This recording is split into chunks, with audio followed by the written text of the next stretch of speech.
What's up gamers, DreamcastGuy here, talking today about the Xbox Series X, because over the course of this weekend, Microsoft has been doing a bunch of very in-depth interviews talking about their next generation of hardware, outlining how powerful it'll be graphically, some very strange details as to what the actual name is going to be, and of course things like the release date and the games they're working on. So what I wanted to do today is go through this all piece by piece and kind of outline my brutally honest thoughts. So obviously, over the course of the last couple days, I have been missing. I've been over in Florida doing things like running around in Disney and trying not to get eaten by alligators. But while I was traveling, I kept a very close eye on everything that Microsoft was saying, because I'm somebody who is very, very excited for the next console generation. I think the PlayStation 5 and next Xbox are going to be very, very revolutionary in how they play, despite just talking about graphics and load times. But what's been very strange is that Microsoft doesn't seem to fully understand what they want to do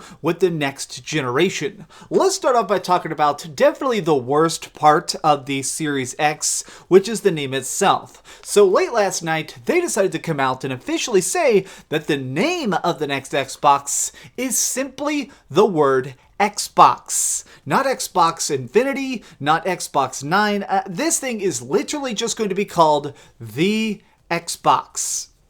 That is a hilariously bad decision that I think we can all agree. Even if you are a hardcore Microsoft fanboy and you own like 18 different Xboxes, we have to just realize this is a very dumb choice. That means if you're looking at just the complete lineage, it goes Xbox, Xbox 360, Xbox One, and then Xbox.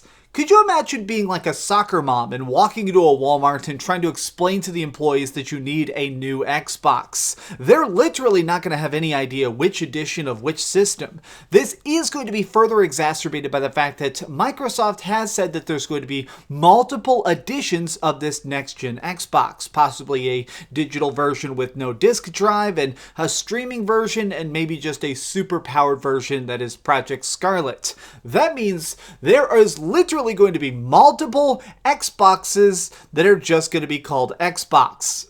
You have to kind of laugh about this because I do think that a good name is extremely important. Perhaps branding is one of the most vital aspects of making sure your system is really a success. Now, personally, I'm not a huge fan of Apple products, but I think we can all agree that part of the reason that the iPhone took off originally was that it was one of the earliest smartphones and it had a very simplistic naming sequence.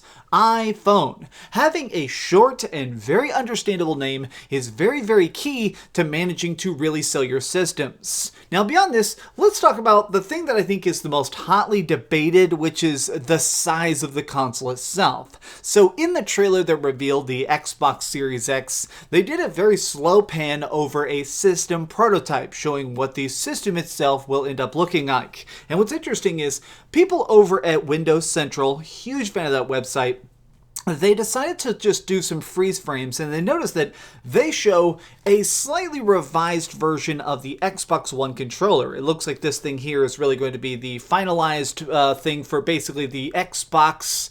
God, it sounds so weird to say that. The Xbox, the new Xbox's controller is going to be this. So judging by its size, they were able to actually do some measurements as to how beefy this new big boy is going to be. The Xbox Series X is relatively massive. I decided to do my own little calculations. The Xbox Series X is about 12 inches tall and about 6 inches wide. So that, think about it, it's literally this big and this wide.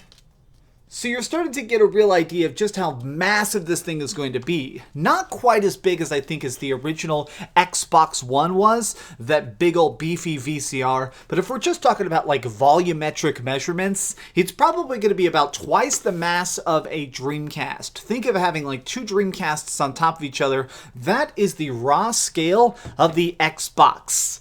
God, that name is just still so bad. But it sounds like the reason this thing is so big is for a very specific purpose, which is that they're talking about how this thing is going to be very, very strong. So I want to read this quote. This is by Phil Spencer, obviously the head of Xbox, and he said, "We want to have a dramatic upgrade from the Xbox One base console. So when we do the math, we're over 8 times the GPU power of the Xbox One and 2 times what an Xbox One X is."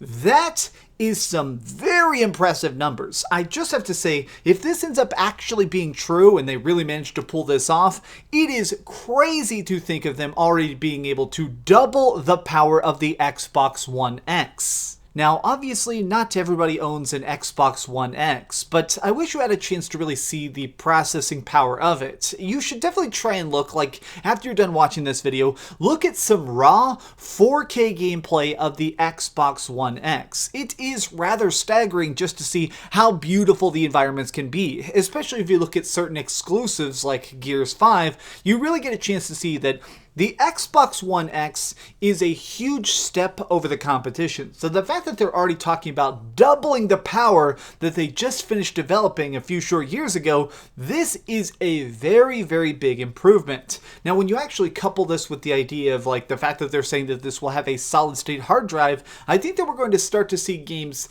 very fundamentally change how we interact with them. We'll still play them with controllers, we'll still be able to just like run around in giant open world experiences, but I think having the ability to pretty much erase load times, or at least minimize them, and create these extra HD graphics, it's going to create a sense of photorealism and immersion that currently just doesn't exist.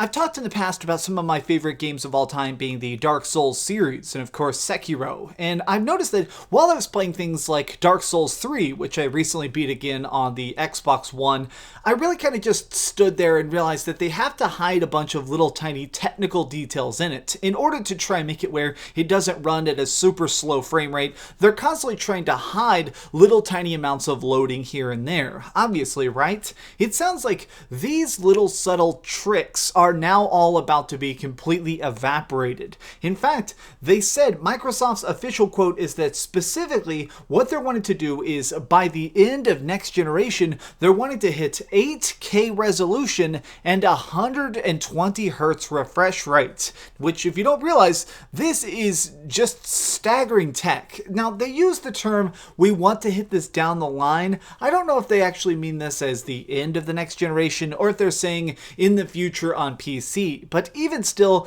these graphical specifications they're talking about are just so incredibly far beyond anything else that has ever existed beforehand. This is really starting to fundamentally put that flag in the ground that explains why physical consoles will certainly always have a very important place in the household. I know people right now are talking about streaming game tech and Google Stadia and all that freaking garbage, but let's kind of just acknowledge the fact that Google Stadia, while you may think that it's a cool idea, will never be able to compete with this kind of tech. What Microsoft is working on right now is just so freaking juicy that being able to just stream that through a cable going underneath the ocean is just not going to be possible. Now, all of this is obviously coming out in late 2020. The official release date we don't know down to a day, but they are talking about how by winter of 2020 we will have the Xbox. The Series X will begin, and I am personally excited by it.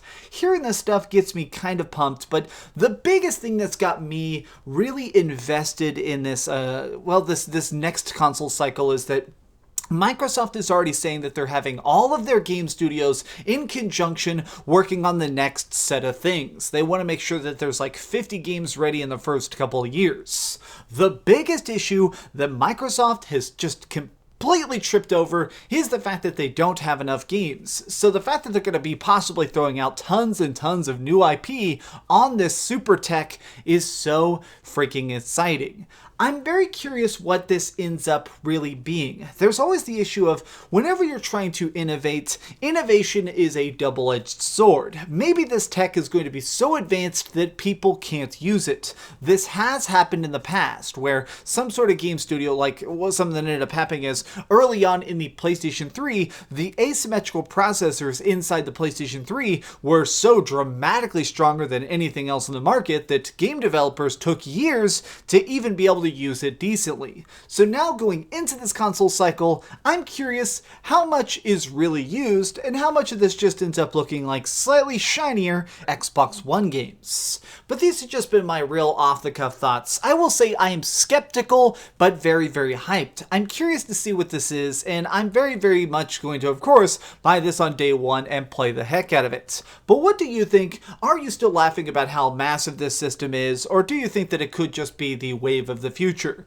Let me know your thoughts in the comments down below. If you enjoyed this video, please give it a thumbs up, share with your friends, and subscribe if you haven't already. But do me the biggest favor of all and keep dreaming. Real quick, I just wanted to say something about Florida. So when I was in Florida, that was such a unique little trip. I don't travel much. Obviously, I was very poor most of my life, so I haven't really been able to go anywhere. And this last couple of years, I've finally been able to fly places with my fiance. I went to Florida.